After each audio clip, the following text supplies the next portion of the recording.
Hey guys, in this video we're going to take a look at how you can take a picture in full screen or widescreen on the iPhone 13 or the iPhone 13 Pro.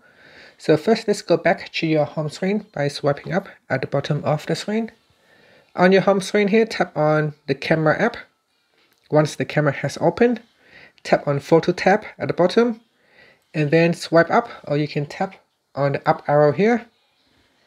Next, tap on the ratio button and choose 16:9, and this will give you, or this will allow you, a wider screen picture mode. So if I take a photo now, you can see the photos is now in full screen mode, whereas before, if I choose the default settings, you can see the picture is narrower. And that's it. So that's how you can set your camera to take a picture in full screen mode on the iPhone 13 series. And that's it. Thank you for watching this video. Please subscribe to my channel for more videos.